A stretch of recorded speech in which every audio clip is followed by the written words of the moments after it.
Total ಎಷ್ಟು?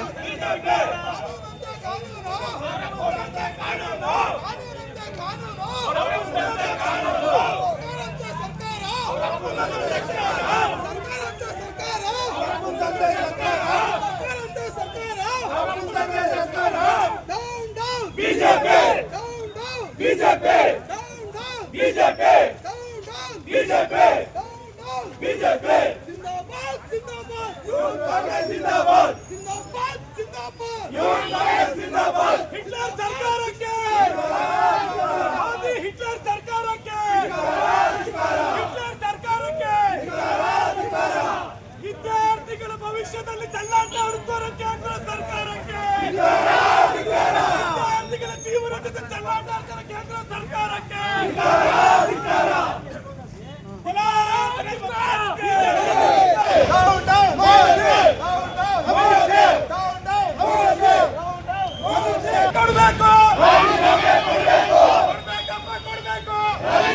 ಕೊಡಬೇಕು, ಧರ್ಮೇಂದ್ರ ಪ್ರಧಾನ್ಗೆ, ಧರ್ಮೇಂದ್ರ ಪ್ರಧಾನ್ಗೆ, ಗೃಹ ಮಂತ್ರಿ ಅಮಿತ್ ಶಾಗೆ, ಅಮಿತ್ ಶಾಗೆ,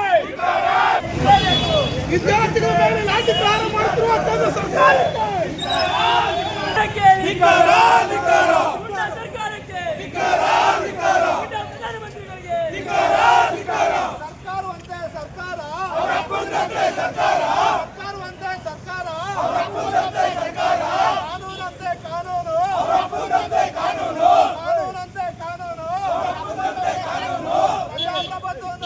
ಮಾಡುತ್ತಿರುವ ಕೇಂದ್ರ ಬಿಜೆಪಿ ಸರ್ಕಾರಕ್ಕೆ, ಪ್ರಜಾಪ್ರಭುತ್ವವನ್ನು ಕಗ್ಗೊಲೆ ಮಾಡುತ್ತಿರುವಂತಹ ಬಿಜೆಪಿ ಸರ್ಕಾರಕ್ಕೆ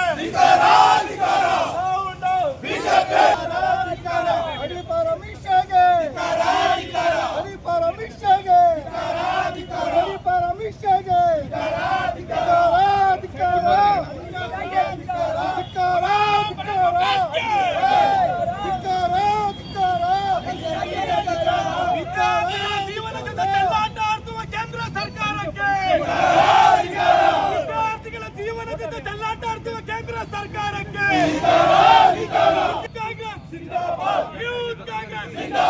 ಯೂತ್ ಕಾಂಗ್ರೆಸ್ ರಾಹುಲ್ ಗಾಂಧೀಜಿರವರಿಗೆ, ರಾಹುಲ್ ಗಾಂಧೀಜಿರವರಿಗೆ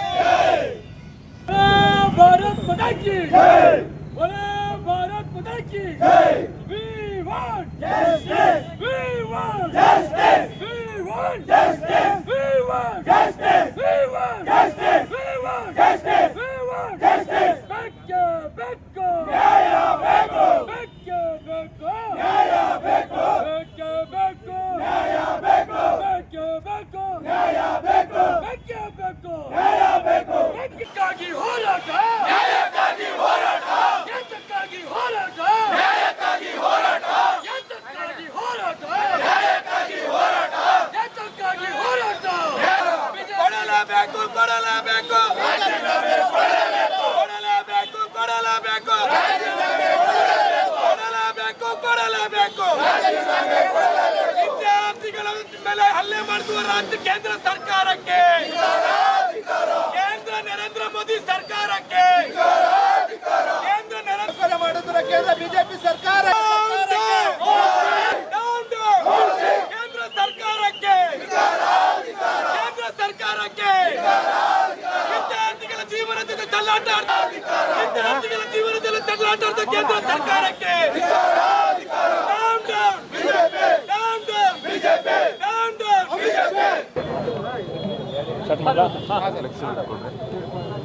ಈಗಾಗಲೇ ಇಡೀ ದೇಶ ನೋಡ್ತಾ ಇದೆ ನಮ್ಮ ಭಾರತದಲ್ಲಿ ಯಾವ ರೀತಿ ಈ ಕೇಂದ್ರ BJP ಸರ್ಕಾರ ವಿದ್ಯಾರ್ಥಿಗಳ ಜೀವನದಲ್ಲಿ ಯಾವ ರೀತಿ ಚೆಲ್ಲಾಟ ಆಡ್ತಿದ್ದಾರೆ ಅಂತ ಇಡೀ ದೇಶ 2 ತಿಂಗಳಿಂದ ನೋಡ್ತಾ ಇದೆ.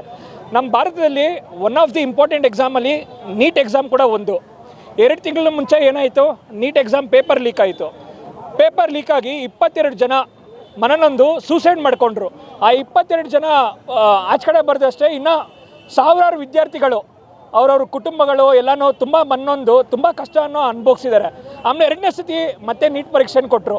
ಆಮೇಲೆ ಅದರಲ್ಲಿ ಕೂಡ ವಿಫಲರಾದರು ನಮ್ಮ ಕೇಂದ್ರ ಸರ್ಕಾರ. ಆಮೇಲೆ ಅದರ ವಿರುದ್ಧವಾಗಿ ನಮ್ಮ ಇಂಡಿಯನ್ ಒಬ್ಬರು ಸೈಂಟಿಸ್ಟ್ ಏನು ಸೋನಮ್ ವಾಂಗ್ಚುಕ್ ಅವರಿದ್ದಾರೆ, 18 ದಿವಸ ಒಂದು ಹಂಗರ್ ಸ್ಟ್ರೈಕ್ನ ಹಮ್ಮಿಕೊಂಡಿದ್ರು ಜಂತರ್ ಮಂತರ್ನಲ್ಲಿ. ಇದೆಯಾ ಏನೋ ಒಂದು ಇಂಪಾರ್ಟೆನ್ಸ್ ಕೊಡ್ತೀರಾ ಈ ನರೇಂದ್ರ ಮೋದಿ ಸರ್ಕಾರ ಆಗಿರ್ಬೋದು, ಮತ್ತು ಈ ಎಜುಕೇಷನ್ ಮಿನಿಸ್ಟರ್ ಏನು ಧರ್ಮೇಂದ್ರ ಪ್ರಧಾನ್ ಅವರು ಇದ್ದಾರೆ, ದಂಡಪಿಂಡ ಮಿನಿಸ್ಟರ್ ಅವರು ಅಂತ ಹೇಳಬೇಕು. ಏನು ಕೇರೆ ಇಲ್ದಿರಾ ಸೋನಮ್ ವಾಂಗ್ಚುಕ್ ಅವರು 18 ದಿವಸ ಏನು ಉಪವಾಸ ಇದು ಹಂಗರ್ ಸ್ಟ್ರೈಕ್ ಮಾಡಿದವ್ರನ್ನ ತುಂಬ ಹೀನ್ಯಾಯವಾಗಿ ಅವ್ರನ್ನ ಎಳ್ಕೊಂಡೋಗಿ ಪ್ರತಿಭಟನೆನ ಇದು ಮಾಡಿದ್ದಾರೆ. ಅದನ್ನು ಖಂಡಿಸಿ ನಮ್ಮ ದೇಶದಲ್ಲಿರೋ ಎಲ್ಲ ವಿದ್ಯಾರ್ಥಿಗಳು ಮತ್ತು ಯುವಕರುಗಳು ಒಂದು 4 ದಿವಸದಿಂದ ಮುಂದೆ ಬಂದು ಜಂತರ್ ಮಂತರಲ್ಲಿ ಏನು ಪ್ರೊಟೆಸ್ಟ್ ಮಾಡ್ತಿದ್ದಾರೆ. ನಮ್ಮ ಕೇಂದ್ರ BJP ಸರ್ಕಾರ ವಿದ್ಯಾರ್ಥಿಗಳ ಥರ ನೋಡದೆ ಟೆರರಿಸ್ಟ್ಗಳ ಥರ ಆ್ಯಂಟಿ ನ್ಯಾಷನಲಿಸ್ಟ್ಗಳ ಥರ ನೋಡಿಕೊಂಡು ಅವ್ರ ಮೇಲೆ ಟೇರ್ ಗ್ಯಾಸ್ ಹಾಕೋದಾಗಿರ್ಬೋದು, ಲಾಠಿ ಚಾರ್ಜ್ಗಳಾಗಿರ್ಬೋದು, ಆ ರೀತಿ ಮಾಡಿಕೊಂಡು ನಮ್ಮ ಯುವಕರನ್ನೆಲ್ಲ ಎಲ್ಲ ಒಂದು ಏನು ನಮ್ಮ ದೇಶದ ಯುವಕರುಗಳು ಏನು ನಾವು ಮುಂದಿನ ಪ್ರಜೆಗಳಂತೀವಿ ಅವ್ರನ್ನೇ ಮುಂದೆ ಬರ್ದಿರೋ ಎಲ್ಲ ತುಂಬ ಅವ್ರಿಗೆ ಏನೋ ಪ್ರತಿಭಟನೆಯಲ್ಲಿ ಪಾಲ್ಗೊಂಡಿರೋ ಯುವಕರುಗಳನ್ನೆಲ್ಲ ತುಂಬ ತೊಂದರೆ ಕೊಟ್ಟು ಅವ್ರಿಗೆಲ್ಲನೂ ತುಂಬ ವೈಯಕ್ತಿಕವಾಗಿ ಹಲ್ಲೆಗಳು ಮಾಡಿ ಅವ್ರಿಗೆಲ್ಲ ತುಂಬ ತೊಂದರೆ ಕೊಟ್ಟಿದ್ದಾರೆ. ಈ ರೀತಿ ನಮ್ಮ ದೇಶದಲ್ಲಿ ಬರೀ ನೀಟ್ ಎಕ್ಸಾಮ್ದೇ ಅಲ್ಲ, ನಾವೇನು ಹೇಳ್ತೀವಿ ಅಂದರೆ ಒಂದು ಎಕ್ಸಾಮ್ನೇ ನಡ್ಸೋಕ್ಕೆ ಬಂದಿಲ್ಲ ಅಂದರೆ ಈ ಕೇಂದ್ರ ಸರ್ಕಾರಕ್ಕೆ ಇನ್ನು ದೇಶನೇನು ನಡೆಸ್ತಾರೆ. ಈ ಕೂಡಲೇ ನಾವು ಇಷ್ಟು ದಿವಸ ಏನು ನಾವು ಧರ್ಮೇಂದ್ರ ಪ್ರಧಾನ್ ಅವ್ರು ಮಾತ್ರ ನಾವು ಏನು ರೆಸಿಗ್ನೇಷನ್ ಕೇಳ್ತಾ ಇದ್ವಿ, ಈಗೆಲ್ಲ ಸೇರಿಕೊಂಡು ನರೇಂದ್ರ ಮೋದಿದೇ ಪ್ರಧಾನಮಂತ್ರಿ ನರೇಂದ್ರ ಮೋದಿ ಅವರೇ ರೆಸಿಗ್ನೇಷನ್ ನಾವೆಲ್ಲ ಕೇಳ್ತಾ ಇದ್ದೀವಿ. ಇವತ್ತು ನಾವೆಲ್ಲನೂ ಯುವ ಕಾಂಗ್ರೆಸ್ ಅವರು ಆನೇಕಲ್ ಸರ್ಕಲ್ನಲ್ಲಿ ಸೇರಿದ್ದೀವಿ. ಇದೇ ರೀತಿ ನಾವು ನಮ್ಮ ಇಡೀ ಕರ್ನಾಟಕ, ಇಡೀ ದೇಶದಲ್ಲಿ ಯೂತ್ ಕಾಂಗ್ರೆಸ್ ಅವರು ಪ್ರತಿ ಜಿಲ್ಲೆನಲ್ಲೂ ನಾವು ಇದೇ ರೀತಿ ಹೆಚ್ಚಿನ ರೀತಿಯಲ್ಲಿ ನಾವು ಪ್ರತಿಭಟನೆಯನ್ನು ಮಾಡಿ ನೆಕ್ಸ್ಟು BJP ಸರ್ಕಾರ ಯಾವುದೇ ರೀತಿ ನಮ್ಮ ದೇಶದಲ್ಲಿ ಅವರು ರೂಲಿಂಗ್ನಲ್ಲಿ ಬರ್ದಿರಂಗೆ ನಾವೆಲ್ಲನೂ ಮಾಡ್ತೀವಿ. ಆಮೇಲೆ ಇವತ್ತು ಮುಖ್ಯವಾಗಿ ನಮ್ಮ ಆನೇಕಲ್ ಭಾಗದಲ್ಲಿ ನಮ್ಮ ಯೂತ್ ಕಾಂಗ್ರೆಸ್ ಅಧ್ಯಕ್ಷರಾಗಿರ್ಬೋದು ಪ್ರವೀಣ್ ಅವರು, ಮತ್ತು ಆ ಬ್ಲಾಕ್ ಪ್ರೆಸಿಡೆಂಟ್ ಸಂದೀಪ್ ಅವರು, ಮತ್ತು ನಮ್ಮ ಭಾರ್ಗವಣ್ಣವರು, ಮುನಾನವ್ರ ಅಣ್ಣ ಅವರು, ಇಮ್ರಾನ್ ಅವರು, ಇವ್ರುಗಳೆಲ್ಲ ನೇತೃತ್ವದಲ್ಲಿ ಇವತ್ತು ಗೌತಮ್ ಮತ್ತು ಇನ್ನು ಹಲವಾರು ಮುಖಂಡರುಗಳು ನೇತೃತ್ವದಲ್ಲಿ ಇವತ್ತು ನಾವು ಒಂದು ಪ್ರತಿಭಟನೆಯನ್ನು ಹಮ್ಮಿಕೊಂಡಿದ್ದೀವಿ. ಇದು ಇಲ್ಲಿಗೆ ನಿಲ್ಲಿಸಲ್ಲ, ನಾವು ಇನ್ನೂ ಹೆಚ್ಚಿನ ರೀತಿ ನಾವೆಲ್ಲ ಇಲ್ಲಿಂದ ಡೆಲ್ಲಿಗೆ ಕೂಡ ಹೋಗ್ತೀವಿ ನೆಕ್ಸ್ಟ್ ತಿಂಗಳು. ಆಮೇಲೆ ಎಲ್ಲ ಜಿಲ್ಲೆಗಳಲ್ಲೂ ಇದೇ ರೀತಿ ನಾವು ಪ್ರತಿಭಟನೆ ಮಾಡ್ತೀವಿ ಅಂತ ನಾನು ಹೇಳಕ್ಕೆ ಇಷ್ಟಪಡ್ತೀನಿ. ನಮಸ್ತೆ. ಏನು ನೀಟ್ ಎಕ್ಸಾಮ್ ಪೇಪರ್ ಲೀಕ್ ಆಗಿತ್ತು ಅಂತ ವಿದ್ಯಾರ್ಥಿಗಳು ಸ್ಟ್ರೈಕ್ ಮಾಡ್ತಾ ಇದ್ರು ಡೆಲ್ಲಿಯಲ್ಲಿ, ಅವ್ರಿಗೆ ಕೇಂದ್ರ ಸರ್ಕಾರದ ಬೇಜವಾಬ್ದಾರಿಯಿಂದ ಎಲ್ಲ ಸ್ಟೂಡೆಂಟ್ಸ್ ಮೇಲೆ ಅಟ್ಯಾಕ್ ಮಾಡಿದ್ದಾರೆ. ಈ ಪ್ರತಿಭಟನೆ ಉದ್ದೇಶ ಅಷ್ಟೇ, ವಿದ್ಯಾರ್ಥಿಗಳಿಗೆ ನ್ಯಾಯ ಕೊಡಿಸ್ಬೇಕು, ಅವ್ರ ಮೇಲೆ ಆಗಿರೋ FIR ತೆಗಿಬೇಕು. ಮತ್ತು ಇನ್ನೊಂದು ಮೇನ್ ಏನಂದರೆ ಕೇಂದ್ರ ಸರ್ಕಾರದ ಮಿನಿಸ್ಟರ್ ಆಗಿರುವ ಧರ್ಮೇಂದ್ರ ಅವರು ಕೂಡಲೇ ರಾಜೀನಾಮೆ ಕೊಡಬೇಕು, ಅದರ ಜೊತೆಗೆ ನರೇಂದ್ರ ಮೋದಿ ಅವರು ಕೂಡ ರಾಜೀನಾಮೆ ಕೊಡಬೇಕೆಂದು ಒಂದು ಪ್ರತಿಭಟನೆ ಇಟ್ಕೊಂಡಿದ್ದೀವಿ. ಎಲ್ಲ ನಮ್ಮ ಯೂತ್ ಕಾಂಗ್ರೆಸ್ ಅಧ್ಯಕ್ಷರು ಮತ್ತು ನಮ್ಮ ಎಲ್ಲ ಜನರಲ್ ನೋಡಿ ಅಧ್ಯಕ್ಷರು ಎಲ್ಲ ಬಂದು ಸಹಕರಿಸಿದ್ದಾರೆ. ಎಲ್ಲರಿಗೂ ಧನ್ಯವಾದ. ಮೊದಲನೇದಾಗಿ ಇವತ್ತು ಬೆಂಗಳೂರು ದಕ್ಷಿಣ ಯುವ ಕಾಂಗ್ರೆಸ್ ವತಿಯಿಂದ ಇವತ್ತು ಕೇಂದ್ರ ಸರ್ಕಾರದ ವಿರುದ್ಧ ನೀಟ್ ಅಕ್ರಮ ಎಸಗಿರುವಂಥ ಪ್ರತಿಭಟನೆ ಮಾಡ್ತಿದ್ದಾರೆ. ಹಾಗಾಗಿ ಈ ಮುಖಾಂತರ ದೇಶದೆಲ್ಲೆಡೆ ಎಲ್ಲ ವಿದ್ಯಾರ್ಥಿಗಳಿಗೆ ಅನ್ಯಾಯ ಆಗಿರೋದ್ರಿಂದ ಯಾರ್ಯಾರು ಈ ಒಂದು ಎಕ್ಸಾಮನ್ನು ಬರೆದು ಅವರು ಸಂಕಷ್ಟಕ್ಕೊಳಗಾಗಿದ್ದಾರೆ ಅವರೆಲ್ಲರಿಗೂ ಈ ಮುಖಾಂತರ ಒಂದು ಸಪೋರ್ಟ್ ಕೊಡ್ತಾ ಇದ್ದೀವಿ. ಹಾಗೆ ಇವತ್ತು ಆನೇಕಲ್ ಟೌನಲ್ಲಿ ಪಂಜಿನ ಮೆರವಣಿಗೆ ಮುಖಾಂತರ ನಾವೆಲ್ಲರೂ ಈ ಒಂದು ಒಳ್ಳೆಯ ಒಂದು ಕಾಸ್ಗೋಸ್ಕರ ಎಲ್ಲ ಇವತ್ತು ಓಡಾಡಿದ್ದೀವಿ. ಮತ್ತು ಇನ್ನೊಂದು ಹೇಳಬೇಕಂದ್ರೆ ನಿನ್ನೆ ನಡೆದಿದ್ದಂಥ ಒಂದು ನಿರ್ದಿಷ್ಟ ಒಂದು ಘಟನೆ ದೇಶವ್ಯಾಪ್ತಿ ಎಲ್ಲರಿಗೂ ಒಂದು ನೋವು ತಂದಂತಾಗಿದೆ. ಮೊದಲು ಎಸ್ಪೆಷಲಿ ವಿದ್ಯಾರ್ಥಿ ಸಮೂಹಕ್ಕೆ. ಯಾರು ಕೂಡ ವಿದ್ಯಾರ್ಥಿಗಳು ರೋಡ್ಗಿಳಿದು ಪ್ರತಿಭಟನೆ ಮಾಡೋ ಅಂಥವ್ರಲ್ಲ, ಎಲ್ಲರೂ ಓದ್ಕೊಂಡು ಅವ್ರ ಜೀವನ ನೋಡ್ಕೊಳ್ಳೋದ್ರಲ್ಲಿ ಇರ್ತಾರೆ. ಆದರೆ ಆ ಅನ್ಯಾಯಕ್ಕೆ ಒಳಗಾಗಿದ್ದಂಥವ್ರಿಗೆ ಅವ್ರ ಭವಿಷ್ಯಕ್ಕೆ ಒಂದು ಪರಿಗಣಿಸಿ ಅವರು ತಮ್ಮ ಒಂದು ಹಕ್ಕನ್ನು ಒಂದು ಕೇಳೋದಕ್ಕೆ ಬಂದಾಗ ಪೊಲೀಸ್ನವರು ದೌರ್ಜನ್ಯ ಮಾಡಿದ್ದಾರೆ. ಆ ದೌರ್ಜನ್ಯದ ವಿರುದ್ಧ ಎಲ್ಲರೂ ಸಾಮೂಹಿಕವಾಗಿ ನಮ್ಮ ಕಾಂಗ್ರೆಸ್ ಪಾರ್ಟಿಯಿಂದ ನಮ್ಮ ನಾಯಕರಾದಂಥ ರಾಹುಲ್ ಗಾಂಧಿಯವರು ಕೂಡ ನಿನ್ನೆ ಜಂತರ್ ಮಂತರಲ್ಲಿ ಅವರು ಕೂಡ ಸಪೋರ್ಟ್ನ ಕೊಟ್ಟಿದ್ದಾರೆ. ಹಾಗೆ ಎಲ್ಲ ಬೆಂಗಳೂರಲ್ಲಿ ಫ್ರೀಡಮ್ ಪಾರ್ಕ್ ಇರ್ಬೋದು, ಬೇರೆ ಬೇರೆ ಕಡೆ ಇರ್ಬೋದು, ಅಲ್ಲಿ ಎಲ್ಲರೂ ಕಾಂಗ್ರೆಸ್ ಪಾರ್ಟಿಯ ಯುವ ಕಾಂಗ್ರೆಸ್ ವತಿಯಿಂದ ಎಲ್ಲ ಕಡೆ ಪ್ರೊಟೆಸ್ಟ್ ಮಾಡ್ತಿದ್ದಾರೆ. ಹಾಗೆ ನಾವು ಕೂಡ ಅದಕ್ಕೆ ಸಪೋರ್ಟ್ ಕೊಡ್ತಾ ಇದ್ದೀವಿ. ಭಾಗವಹಿಸಿದಂಥ ಎಲ್ಲ ವಿದ್ಯಾರ್ಥಿ ಸಮೂಹಕ್ಕೆ ಈ ಮುಖಾಂತರ ನಾವು ನಿಮ್ಮ ಜೊತೆಗಿರ್ತೀವಿ ಅಂತ ಹೇಳ್ತಾ, ಮುಂದಿನ ದಿನದಲ್ಲಿ ಯಾವುದೇ ಒಂದು ಹೋರಾಟ ಆಗಿರ್ಬೋದು, ಯಾವುದೇ ಒಂದು ಪ್ರೊಟೆಸ್ಟ್ ಆಗಿರ್ಬೋದು ಮಾಡಿದಾಗ ನಾವು ನಿಮ್ಮ ಜೊತೆ ಇರ್ತೀವಿ. ನಿಮ್ಮ ಭವಿಷ್ಯದ ಜೊತೆಗೆ ನಾವು ಕೈ ಜೋಡಿಸ್ತಾ ಮುಂದಿನ ದಿನಗಳಲ್ಲಿ ಯಾರೇ ಈ ತಪ್ಪಿತಸ್ಥರು ಮಾಡಿರ್ಬೋದು, ನೀಟ್ ಎಕ್ಸಾಮ್ನಲ್ಲಿ ಅಕ್ರಮ ಎಸಗಿದಂಥವ್ರು ಅವ್ರೆಲ್ಲರಿಗೂ ಕಠಿಣ ಶಿಕ್ಷೆ ಆಗಬೇಕಂತ ಈ ಮಾಧ್ಯಮದ ಮುಖಾಂತರ ನಾವು ಕೇಳ್ಕೊತಾ ಇದ್ದೀವಿ. ಇದೇ ನಮ್ಮೆಲ್ಲರ ಬೇಡಿಕೆ ಅಂತ ನಾನು ಭಾವಿಸ್ತಾ ಇದ್ದೀನಿ. ಹಾಗಾಗಿ ಎಲ್ಲ ಬಂದಂಥ ಇವತ್ತು ನಮ್ಮ ಯುವ ಕಾಂಗ್ರೆಸ್ ಮುಖಂಡರಾಗಿರ್ಬೋದು, ನಮ್ಮ ಮೋನಿಶ್ ರೆಡ್ಡಿಯವರಾಗಿರ್ಬೋದು, ನಮ್ಮ ಅಧ್ಯಕ್ಷರು, ನಮ್ಮ ಆನೇಕಲ್ನ ಯುವ ಕಾಂಗ್ರೆಸ್ ಅಧ್ಯಕ್ಷರಾದಂಥ ನವೀನ್ ಅಣ್ಣವರಾಗಿರ್ಬೋದು, ಮತ್ತು ನಮ್ಮ ಸಂದೀಪ್ ಅವರಾಗಿರ್ಬೋದು, ನಮ್ಮ ಕಸ್ಬಾ ಯೂತ್ ಕಾಂಗ್ರೆಸ್ ಆಗಿರ್ಬೋದು, ಮತ್ತು ನಮ್ಮ ಸರ್ಜಾಪುರ ಯೂತ್ ಕಾಂಗ್ರೆಸ್ ಅಧ್ಯಕ್ಷರಾಗಿರ್ಬೋದು, ಹಾಗೆ ಇನ್ನೂ ಹಲವಾರು ಮುಖಂಡರು ಮತ್ತು ಕಾರ್ಯಕರ್ತರು ಯಾರು ಭಾಗವಹಿಸಿದ್ರು ಎಲ್ಲರಿಗೂ ಧನ್ಯವಾದಗಳನ್ನ ಹೇಳ್ತಾ ಇದ್ದೀನಿ. ಹಾಗೆ ಮುಂದಿನ ದಿನದಲ್ಲಿ ಇದೇ ರೀತಿ ಹೋರಾಟದಲ್ಲಿ ನಾವು ಎಲ್ಲರೂ ಪಾಲ್ಗೊಂತ ಇನ್ನು ಮುಂದೆ ಹೆಚ್ಚಿನ ರೀತಿಯಲ್ಲಿ ನಾವು ಎಚ್ಚರ ಕೊಡಬೇಕು ಅಂತ ಈ ಮುಖಾಂತರ ನಾನು ಕೇಳ್ಕೊತಾ ಇದ್ದೀನಿ. ಇವತ್ತಿನ ದಿನ ಏನು ನಮ್ಮ ಆನೇಕಲ್ ಯುವ ಘಟಕದ ವತಿಯಿಂದ ಬೃಹತ್ ಪ್ರತಿಭಟನೆ ಕಾರ್ಯಕ್ರಮವನ್ನು ಹಮ್ಮಿಕೊಂಡಿದ್ದಾರೆ. ನೀಟ್ ಪರೀಕ್ಷೆ ಅಕ್ರಮದ ವಿರುದ್ಧ ಜಂತರ್ ಮಂತರ್ನಲ್ಲಿ ಒಂದು ವಿದ್ಯಾರ್ಥಿಗಳು ಸಾಮೂಹಿಕವಾಗಿ ಒಂದು ವಿದ್ಯಾರ್ಥಿಗಳಿರ್ಬೋದು, ದೇಶದ ಎಲ್ಲ ಒಂದು ಅನ್ಯಾಯ ಆಗಿರೋಂಥ ಎಲ್ಲ ವಿದ್ಯಾರ್ಥಿಗಳು ಒಂದು ಬೃಹತ್ ಆದಂಥ ಒಂದು ಹೋರಾಟವನ್ನು ಇಟ್ಕೊತಾರೆ. ಸಂವಿಧಾನದ ವಿರೋಧಿಗಳಿವರು ಒಂದು ಪಾರ್ಲಿಮೆಂಟ್ ಸಭೆಯಲ್ಲಿ ಇದ್ರ ವಿರುದ್ಧವಾಗಿ ಮಾತಾಡೋದಕ್ಕೆ ಒಂದು ಅವಕಾಶ ಕೊಡೋಲ್ಲ, ರಾಜ್ಯಸಭೆಯಲ್ಲಿ ಕೊಡೋದಿಲ್ಲ.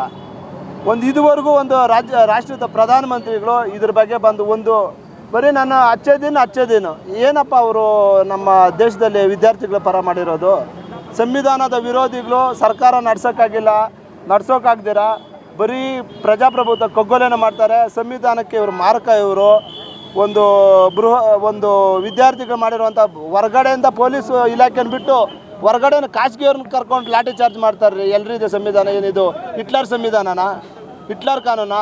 ನಮ್ಮ ದೇಶದ ಪ್ರಜಾಪ್ರಭುತ್ವ ಎಲ್ಲಿಗೋಗಿದೆ ಅಂತೇಳಿ ದಿನನಿತ್ಯ ಜನಗಳು ನೋಡ್ತಾ ಇದ್ದಾರೆ. ನಾಚಿಕೆ ಆಗಬೇಕು ಅವ್ರಿಗೆ. ಬಿ ಜೆ ಪಿ ನಾಯಕರುಗಳೇ, ಕೇಂದ್ರ ಬಿ ಜೆ ಪಿ ನಾಯಕರಿರ್ಬೋದು, ರಾಜ್ಯ ಬಿ ಜೆ ಪಿ ನಾಯಕರಿರ್ಬೋದು, ಸ್ವಲ್ಪ ನಾಚಿಕೆ ಇನ್ನೊಂದು ಮತ್ತೊಂದು ಇದ್ದರೆ ಕೂಡಲೇ ಇವರು ರಾಜೀನಾಮೆ ಕೊಡಬೇಕು. ಇದು ಇಷ್ಟಕ್ಕೆ ನಿಲ್ಲಲ್ಲ. ನಮ್ಮ ನಾಯಕರಾದಂಥ ಸನ್ಮಾನ ರಾಹುಲ್ ಗಾಂಧಿ ಅವರನ್ನು ಕೇಳೋಕ್ಕೆ ಹೋಗಿದ್ದಕ್ಕೆ ಅವ್ರು ಮಾತಾಡೋಕ್ಕೆ ಅವಕಾಶ ಕೊಡ್ತೀರಾ, ಅವ್ರನ್ನ ಬಂಧನ ಮಾಡ್ತಾರೆ. ಎಲ್ಲಿದೆ ಪ್ರಜಾಪ್ರಭುತ್ವ? ಕಗ್ಗೊಲೆ ಮಾಡ್ತಾರೆ. ಸಂವಿಧಾನಕ್ಕೆ ಬಿ ಜೆ ಪಿ ಸರ್ಕಾರ ತುಂಬ ಮಾರಕವಾಗಿದೆ. ಮುಂದಿನ ದಿನಗಳಲ್ಲಿ ಈ ದೇಶದ ಜನ, ರಾಜ್ಯದ ಜನ ತಕ್ಕ ಪಾಠವನ್ನು ಕಲಿಸ್ತಾರೆ. ವೀಕ್ಷಣೆ ಮಾಡಿ ನೋಡ್ತಾರೆ. ಇವತ್ತಿನ ದಿನ ಏನು ಈ ಕೇಂದ್ರ ಸರ್ಕಾರ ಮಾಡ್ತಾ ಇದೆ, ರೈಟ್ ಟು ಎಜುಕೇಷನ್ ಅಂಥೇಳಿ ಮಕ್ಕಳಿಗೆ ತಮ್ಮ ಭವಿಷ್ಯ ರೂಪಿಸ್ಕೊಳ್ಳೋಕ್ಕೋಸ್ಕರ ಮಾಡಿರುವಂತಹ ಈ ಜೀವನವನ್ನು ಒಂದು ಪ್ರೊಫೆಷ್ನಲ್ ಕೋರ್ಸಸ್ಗೆ ಹೋಗೋ ಅಷ್ಟೊತ್ತಿಗೆ ಅವ್ರು ಕತ್ಕುಯ್ಯೋ ಕೆಲಸ ಏನು ಮಾಡ್ತಾ ಇದೆ, ಅವ್ರು ಮಾಡ್ತಾ ಇರುವಂತಹ ನೀಟ್ ಮೋಸದಿಂದ ಇದರಿಂದ ಮಕ್ಕಳಿಗೆ ಖಂಡಿತವಾಗಿಯೂ ನ್ಯಾಯ ಸಿಗಬೇಕು ಅಂತ ನಾವೆಲ್ಲ ಕೇಳ್ಕೊಳ್ತಾ ಇದ್ದೇವೆ. ಇವತ್ತು ನಮ್ಮ ರಾಷ್ಟ್ರ ನಾಯಕರು ಏನಿದ್ದಾರೆ ಇದಕ್ಕೂ ವಿರುದ್ಧ ಹೋರಾಡೋಕ್ಕೆ ಬಂದಾಗ ರಾಹುಲ್ ಗಾಂಧಿ ಅವ್ರನ್ನ ಹೀನಾಮಯವಾಗಿ ಎಳ್ಕೊಂಡೋಗಿ ಅರೆಸ್ಟ್ ಮಾಡಿರುವಂಥದ್ದು ಬಹಳ ದುಃಖಕರವಾದಂತಹ ಸಂಗತಿ. ಅಪೋಸಿಷನ್ ಪಾರ್ಟಿ ಏನಕ್ಕಿರ್ತದೆ ಅಂತ ಹೇಳಿದ್ರೆ, ಏನಾದರೂ ಒಂದು ತಪ್ಪುಗಳಾದಾಗ ಅದನ್ನು ಸರಿಪಡಿಸ್ಕೊಳ್ಳಿ ಅಂತ ಹೇಳುವಂಥ ಉದ್ದೇಶದಿಂದ ಅಪೋಸಿಷನ್ ಪಾರ್ಟಿ ಇರ್ತದೆ. ಇವತ್ತಿನ ದಿನ ವಿದ್ಯಾರ್ಥಿಗಳು ಬೀದಿಗಿಳಿದು ಒಂದು ಪ್ರೊಫೆಷ್ನಲ್ ಕೋರ್ಸಸ್ಸು, ಡಾಕ್ಟರ್ಸು, ಇಂಜಿನಿಯರ್ಸು, ವಿದ್ಯಾರ್ಥಿಗಳು ಬೀದಿಗಿಳಿದು ನಮಗೊಂದು ನ್ಯಾಯ ಕೊಡಿ ಅಂತ ಕೇಳೋಕ್ಕೆ ಬಂದಾಗ ಅವ್ರನ್ನ ಲಾಠಿ ಚಾರ್ಜ್ ಮಾಡಿ ರಕ್ತ ಬರೋ ರೀತಿ ಹೊಡೆದು ಅವ್ರನ್ನ ಟೆರರಿಸ್ಟ್ಗಳು ನೋಡ್ತಾ ಇರುವಂತಹ ಈ ಸರ್ಕಾರ ನಮಗೆ ಬೇಕಾ? ಖಂಡಿತವಾಗಿಯೂ ಬೇಡ. ಇಂತಹ ಸರ್ಕಾರ ಯಾವ ದಿಕ್ಕಿನಲ್ಲಿ ಹೋಗ್ತಾ ಇದೆ ನಮ್ಮ ದೇಶ ಅನ್ನೋದು ಇವತ್ತು ನಾವು ಯೋಚನೆ ಮಾಡಬೇಕಾಗಿರುವಂತಹ ಒಂದು ಪರಿಸ್ಥಿತಿ ಬಂದುಬಿಟ್ಟಿದೆ. ಮುಂದಿನ ಜೀವನನೇ ನಮ್ಮ ವಿದ್ಯಾರ್ಥಿಗಳು, ಅವ್ರಿಗೆ ನಾವು ರಕ್ಷಣೆ ಕೊಡಲಿಲ್ಲ, ಅವ್ರ ನ್ಯಾಯ ಒದಗಿಸ್ಕೊಡ್ಲಿಲ್ಲ ಅವ್ರಿಗೆ ಅಂತ ಹೇಳಿದಾಗ ಇಂಥ ಸರ್ಕಾರ ಇದ್ರೂ ಒಂದೇ ಹೋದ್ರೂ ಒಂದೇ. ಈ ದಿನ ನಾವು ಪಂಜಿನ ಮೆರವಣಿಗೆ ಮಾಡಿದ ಯುವ ಕಾಂಗ್ರೆಸ್ ವತಿಯಿಂದ ಇದೊಂದು ರಾಜಕೀಯ ಲಾಭಕ್ಕಾಗಲ್ಲ, ವಿದ್ಯಾರ್ಥಿಯ ಭವಿಷ್ಯಕ್ಕಾಗಿ ಈ ವಿದ್ಯಾರ್ಥಿಗಳ ಒಂದು ಕಗ್ಗೊಲೆ ಅನ್ಬೋದು, ಒಂದು ಸಂವಿಧಾನ ಕಗ್ಗೊಲೆ ಅನ್ಬೋದು. ಏನು ಆರ್ಟಿಕಲ್ 19(1)(a) ಹೌದು, ಆರ್ಟಿಕಲ್ 19(1)(b) ಒಂದು ಸ್ಪೋಕನ್ ವಾಕ್ ಸ್ವಾತಂತ್ರ್ಯ ಹಾಗೂ ಶಾಂತಿಯುತವಾದ ಒಂದು ಹೋರಾಟಕ್ಕೆ ಮಾಡಿದ ವಿದ್ಯಾರ್ಥಿಗಳಿಗೆ ಒಂದು ಸಂವಿಧಾನ ಅಡಿಯಲ್ಲೇ ಮಾಡಿದ್ದಾರೆ. ಆದರೆ ಬಿ ಜೆ ಪಿ ಸರ್ಕಾರ ಸದಾಕಾಲ ಒಂದು ಸಂವಿಧಾನದ ವಿರೋಧಿಯಾಗಿದ್ದರು. ಆ ವಿರುದ್ಧ ಇವತ್ತು ಪ್ರೂವ್ ಆಯಿತು. ಏನು ಈ ದಿನ ವಿದ್ಯಾರ್ಥಿಗಳ ಮೇಲೆ ಒಂದು ಕಗ್ಗೊಲೆ ಲಾಠಿ ಚಾರ್ಜ್ ಮಾಡಿದ್ದಾರೆ. ಇದೊಂದು ಲಾಠಿ ಚಾರ್ಜ್ ಅಲ್ಲ ಸ್ವಾಮಿ, ನಾವು ದಯವಿಟ್ಟು ಹೇಳ್ತಾ ಇದ್ದೀನಿ, ಲಾಠಿ ಚಾರ್ಜ್ ವಿದ್ಯಾರ್ಥಿಗಳು ಮಾಡೋ ಬದಲು ನ್ಯಾಯ ಕೊಡಬೇಕು. ಏನಿದು ಧರ್ಮೇಂದ್ರ ಪ್ರಧಾನ್ ನಮ್ಮ ಶಿಕ್ಷಣ ಸಚಿವರು ಅವರು ಒಂದು ಉತ್ತರ ಕೊಡಬೇಕು. ಒಬ್ಬ ಮಂತ್ರಿಯಾಗಿ, ಒಂದು ಸೆಂಟ್ರಲ್ ಮಿನಿಸ್ಟರ್ ಆಗಿ ಒಬ್ಬ ವಿದ್ಯಾರ್ಥಿಗಳಿಗೆ ಒಂದು ಆನ್ಸರ್ ಕೊಡೋಕ್ಕಾಗಲ್ಲ ಅಂದರೆ ಏನಕ್ಕಿರಬೇಕು ಈ ಪೊಸಿಷನ್ ರೀ? ದಯವಿಟ್ಟು ರಾಜೀನಾಮೆ ಕೊಡಬೇಕು. ಅಟ್ಲೀಸ್ಟ್ ಇವ್ರು ಕೊಡೋಕ್ಕಾಗಿಲ್ಲ ಅಂದ್ರೆ ನಮ್ಮ ಪ್ರಧಾನಮಂತ್ರಿ ಏನು ಮಾಡ್ತಾ ಇದ್ದಾರೆ, ಮನೇಲಿ ಏನ್ರಿ ಮಾಡ್ತಾ ಇದ್ದಾರೆ ಪ್ರಧಾನಮಂತ್ರಿ ಅವರು? ಅದೇ ರೀತಿಯಾಗಿ ಹೋಮ್ ಮಿನಿಸ್ಟ್ರಿ ಏನು ಒಂದು ಕಾನೂನನ್ನ ಒಂದು ಪರ್ಸ್ನಲ್ ಇಶ್ಯೂ ಆಗಿ ವಿದ್ಯಾರ್ಥಿಗಳ ಮೇಲೆ ದೌರ್ಜನ್ಯ ಮಾಡ್ತಾ ಇದ್ದಾರೆ. ದಯವಿಟ್ಟು ಇದನ್ನೆಲ್ಲ ತಿಳ್ಕೊಬೇಕು. ಒಂದು ಎಜುಕೇಟೆಡ್ ಸರ್ಕಾರಕ್ಕೆ ಓಟ್ ಹಾಕಬೇಕು ಹೊರತು ಅನ್ಎಜುಕೇಟೆಡ್ ಸರ್ಕಾರಕ್ಕೆ ಓಟ್ ಹಾಕಬಾರ್ದು. ಯಾವತ್ತು ನಾವು ಅನ್ಎಜುಕೇಟೆಡ್ ಸರ್ಕಾರಕ್ಕೆ ಓಟ್ ಹಾಕ್ತಿರೋ ಇಂಥ ಪರಿಸ್ಥಿತಿ ಮುಂದಿನ ದಿನ ಬಂದೇ ಬರುತ್ತೆ. ಒಂದು ತಿಳ್ಕೊಬೇಕು, ಯುವಕರ ಭವಿಷ್ಯಕ್ಕೆ ಸ್ಪಂದನೆ ಮಾಡಿಲ್ಲ ಅಂದರೆ ನಮ್ಮ ಇಂಡಿಯಾ ಭವಿಷ್ಯ ಅಂತೂ ಒಂದು ಏನೋ ಸೇಫ್ಟಿ ಪೊಸಿಷನ್ ಇರಲ್ಲ. ಯುವಕರ ಸೇಫ್ಟಿ ಎಷ್ಟು ಮುಖ್ಯನೋ ನಮ್ಮ ದೇಶದ ಸೇಫ್ಟಿ ಅಷ್ಟೇ ಮುಖ್ಯ, ತಿಳ್ಕೊಬೇಕು. ಒಂದು BJP ಸರ್ಕಾರಕ್ಕೆ ಹೇಳ್ತಾ ಇದ್ದೀನಿ, ದಯವಿಟ್ಟು ನಿಮ್ಮ ಕೆಲಸ ಸರ್ಕಾರ ನಡೆಸೋಕ್ಕಾಗಿಲ್ಲ ಅಂದರೆ ಒಂದು ರಾಜೀನಾಮೆ ಕೊಟ್ಟು ಮನೆಗೆ ಬನ್ನಿರಿ ಅಟ್ಲೀಸ್ಟು. ಇಲ್ಲ ಯೂತ್ಸ್ ಇದ್ದಾರೆ, ತುಂಬ ಯೂತ್ಸ್ ವೆಯ್ಟಿಂಗ್ ಮಾಡ್ತಾ ಇದ್ದಾರೆ. ನಮ್ಮ ಯೂತ್ ಕಾಂಗ್ರೆಸ್ಸಿಂದ ಇರ್ಬೋದು, ಎಲ್ಲ ಒಂದು ಪಾರ್ಟಿಯಲ್ಲಿ ವೆಯ್ಟಿಂಗ್ ಮಾಡ್ತಾ ಇದ್ದಾರೆ. ದಯವಿಟ್ಟು BJP ಸರ್ಕಾರಕ್ಕೆ ಹೇಳ್ತಾ ಇದ್ದೀನಿ, ವಿದ್ಯಾರ್ಥಿಗಳನ್ನು ಎದುರಾಕೊಂಬೇಡಿ.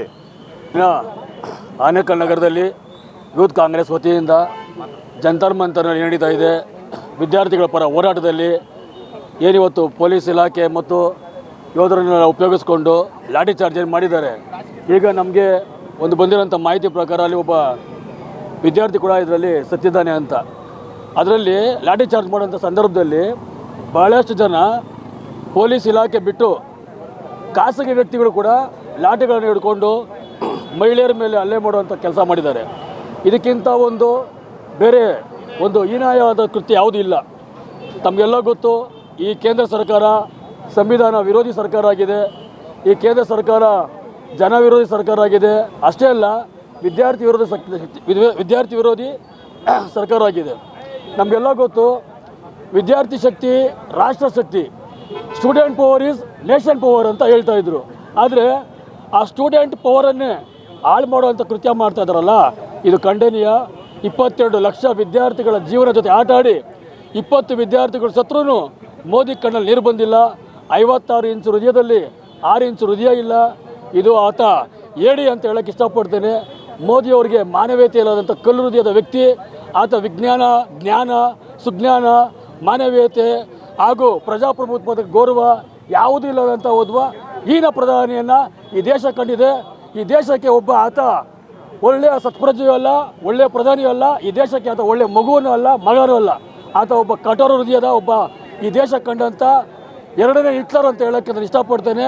ಮೋದಿ ತೊಲಗದೆ ಈ ದೇಶ ಉದ್ಧಾರ ಆಗುತ್ತೆ, ಇಲ್ಲ ಅಂದರೆ ಅಂಬಾನಿ ಅದಾನಿ ಪಾಲೆ ಆಗುತ್ತೆ. ಈ ದೇಶ ಸಂಪೂರ್ಣ ನಾಶ ಆಗುತ್ತೆ.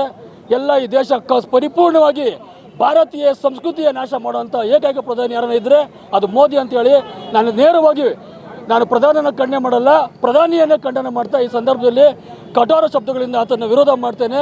ಮೋದಿ ಈ ದೇಶಕ್ಕೆ ನಾಲಾಯಕ ಅಂತ ಈ ಸಂದರ್ಭದಲ್ಲಿ ಹೇಳ್ತಾ ನನ್ನ ಮಾತು ಮುಗಿಸ್ತೇನೆ. ಏನು ಈ ದಿನ ಆನೇಕಲ್ ಯೂತ್ ಕಾಂಗ್ರೆಸ್ ವತಿಯಿಂದ ಆನೇಕಲ್ಲಲ್ಲಿ ಕೇಂದ್ರ ಗೂಂಡಾ ಸರ್ಕಾರ ಮಾಡ್ತಾ ಇರೋ ವಿದ್ಯಾರ್ಥಿಗಳ ಮೇಲೆ ಏನು ಹಲ್ಲೆ ಮಾಡಿದೆ ಮೊನ್ನೆ, ಇದನ್ನು ಖಂಡಿಸಿ ಪ್ರತಿಭಟನೆ ಮಾಡಿದ್ದೇವೆ. ಈ ಸರ್ಕಾರದ ವಿರುದ್ಧ ಯಾರೇ ಮಾತಾಡಿದ್ರು ಅವರೆಲ್ಲ ದೇಶದ್ರೋಹಿಗಳಾಗ್ತಾರೆ. ಈ ಸರ್ಕಾರದ ವಿರುದ್ಧ ಯಾರೇ ಧ್ವನಿ ಎತ್ತಿದ್ರು ಅವರೆಲ್ಲ ದೇಶದ್ರೋಹಿಗಳಾಗ್ತಾರೆ. ಆದ್ರೂ ಈ ಸರ್ಕಾರ ಮಾಡ್ತಿರೋದು ತುಂಬ ತಪ್ಪು. ವಿದ್ಯಾರ್ಥಿಗಳ ಭವಿಷ್ಯ ಜೊತೆ ಚೆಲ್ಲಾಟ ಆಡ್ತಿದೆ. ಇದನ್ನೆಲ್ಲ ನಿಲ್ಲಿಸಬೇಕು. ಧರ್ಮೇಂದ್ರ ಪ್ರಧಾನ್ ಅವರು ರಾಜೀನಾಮೆ ಕೊಡಲೇಬೇಕು ಅಂತ ಈ ಸಮಯದಲ್ಲಿ ಕೇಳ್ತೀನಿ. ದೆಹಲಿಯ ಜಂತರ್ ಮಂತರ್ನಲ್ಲಿ ವಿದ್ಯಾರ್ಥಿಗಳ ಮೇಲೆ ಲಾಠಿ ಚಾರ್ಜ್ ಆಗಿದೆ. ಇದನ್ನು ನಮ್ಮ ಆನೇಕಲ್ ವಿಧಾನಸಭಾ ಕ್ಷೇತ್ರದ ಯೂತ್ ಕಾಂಗ್ರೆಸ್ ತೀವ್ರವಾಗಿ ಖಂಡಿಸುತ್ತದೆ. ಹಾಗೆ ಏನು ವಿದ್ಯಾರ್ಥಿಗಳನ್ನ ಆಲಿಸಿ ಅವರು ಕಷ್ಟಗಳೇನಂತ ತಮ್ಮ ಭವಿಷ್ಯದ ಮತ್ತು ಶಿಕ್ಷಣಕ್ಕಾಗಿ ಅವರು ಹಲವಾರು ಬೇಡಿಕೆಗಳನ್ನು ಇಟ್ಟಿದ್ದರು. ಅದನ್ನು ನಮ್ಮ ಕೇಂದ್ರ ಸರ್ಕಾರ ವೇಸ್ಟ್ ಅಂತಲೇ ಹೇಳ್ಬೋದು. ಆ ಸರ್ಕಾರ ಆ ಶಿಕ್ಷಣ ಅವರು ಗೌರ್ಮೆಂಟ್ ಯಾವ ಥರ ನಡೆಸ್ಬೇಕಂತನೂ ಗೊತ್ತಿಲ್ಲದೆ ವಿದ್ಯಾರ್ಥಿಗಳ ಹತ್ರ ಯಾವ ಥರ ರಿಕ್ವೆಸ್ಟ್ ತಗೊಂಡು ಏನಂತ ಪಾಲಿಸಿ ಮಾಡ್ದಿರ ದಮನ ನೀತಿಯನ್ನು ಅವರು ಮಾಡಿರ್ತಾರೆ. ಹಾಗೆ ಈ ಕೇಂದ್ರ ಸರ್ಕಾರ ಆ ವಿದ್ಯಾರ್ಥಿಗಳನ್ನ ಯಾರು ಲಾಠಿ ಚಾರ್ಜ್ ಮಾಡಿರೋ ಅಧಿಕಾರಿ ಅವ್ರಿಗೆ ಯಾರು ಅನುಮತಿ ಕೊಟ್ಟರೋ ಅವ್ರನ್ನ ಇಮ್ಮಿಡಿಯೇಟಾಗಿ ನ್ಯಾಯಾಂಗ ತನಿಖೆಗೆ ಬಂಧಿಸಬೇಕು. ಹಾಗೆ ಆ ವಿದ್ಯಾರ್ಥಿಗಳು ಯಾರ್ಯಾರಿಗೆ ನೋವಾಗಿದೆ ಅವ್ರಿಗೆಲ್ಲ ಚಿಕಿತ್ಸೆಯನ್ನು ಕೊಡಿಸ್ಬೇಕು ಮತ್ತು ಅವ್ರಿಗೆ ಸೂಕ್ತವಾದ ಪರಿಹಾರನ ನೀಡಬೇಕು ಅಂದ್ಬಿಟ್ಟು ನಾವು ಯೂತ್ ಕಾಂಗ್ರೆಸ್ಸಿಂದ ಇವತ್ತು ಒಂದು ಪ್ರತಿಭಟನೆ ಹಮ್ಮಿಕೊಂಡಿದ್ದೇವೆ. ಮುಂದಿನ ದಿನಗಳಲ್ಲಿ ಅವರೇನಾದರೂ ಇದೇ ಥರ ನಡ್ಕೊಂಡು ಹೋದರೆ ಕರ್ನಾಟಕದ ಎಲ್ಲ ಭಾಗಗಳಲ್ಲೂ ಯೂತ್ ಕಾಂಗ್ರೆಸ್ ತೀವ್ರವಾಗಿ ಖಂಡಿಸ್ತದೆ, ಉಗ್ರವಾಗಿ ಹೋರಾಟ ಮಾಡ್ತೀವಿ ಅಂತ ಹೇಳಿ. ಏನಿವತ್ತು ಈ ನೀಟ್ ಎಕ್ಸಾಮಿಂದ ತುಂಬ ಈ BJP ಅವರು ತೀವ್ರ ಅವ್ರಿಗೆಲ್ಲ ಹೊಡೆದಿದ್ದಾರೆ. ಅದೇ ರೀತಿ ಅವರು 18 ಜನ ತೀರೋಗ್ಬಿಟ್ಟಿದ್ದಾರೆ. ಇದಕ್ಕೆ ಮೇಯ್ನ್ ಕಾರಣ ಬಂದು BJP ಅವರೇ. ಮೋದಿ ಸರ್ಕಾರ ಏನು ಮಾಡ್ತಾ ಇದೆಯೋ ಗೊತ್ತಾಗ್ತಾ ಇಲ್ಲ. ಇವರು ಸುಮ್ಮನೆ ಒಂದು ಬುದ್ಧಿ ಇಲ್ದಿರ ಒಂದು ಅಧಿಕಾರ ನಡೆಸ್ತಾ ಇದ್ದಾರೆ. ಎಲ್ಲ ಪಾಪ ಎಲ್ಲ ಜನಗಳನ್ನು ಹಿಡ್ಕೊಂಡು ಹೊಡಿತಾ ಇದ್ದಾರೆ ಸ್ಟೂಡೆಂಟ್ನ. ಈ ಪೊಲೀಸವ್ರಾಗಿರ್ಬೋದು ಮತ್ತು ಈ BJP ಅಧಿಕಾರಿಗಳು ಎಲ್ಲರೂ ಸೇರಿ ಈ ಥರ ಮಾಡ್ತಾ ಇದ್ದಾರೆ.